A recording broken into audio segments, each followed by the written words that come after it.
Durant la Première Guerre mondiale, la Suisse maintient sa neutralité stricte tout en mobilisant rapidement environ 250,000 soldats pour défendre ses frontières.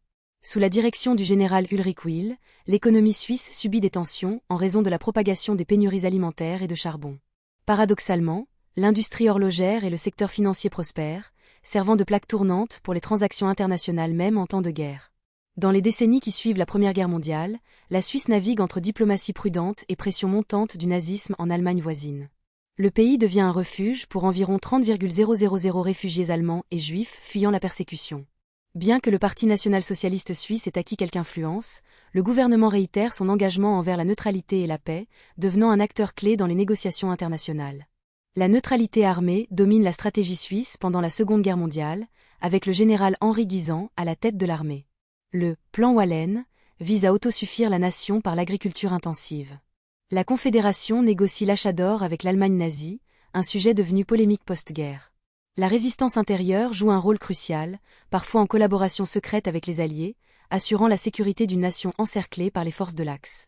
Après 1945, la Suisse s'investit dans l'effort humanitaire global grâce à la Croix-Rouge, revitalisant ses liens internationaux. Genève devient le siège européen des Nations Unies en 1946, renforçant son statut de pôle diplomatique. Par son expertise financière et diplomatique, la Suisse s'engage dans le développement des organisations internationales, illustrée par sa participation active au Conseil de l'Europe dès sa fondation en 1949. Les années 70 et 80 consacrent la Suisse comme centre financier mondial, en partie grâce au secret bancaire qui attire des fortunes de toute la planète. Le PIB par habitant atteint des niveaux records, et des multinationales suisses comme Nestlé et Novartis deviennent des leaders globaux.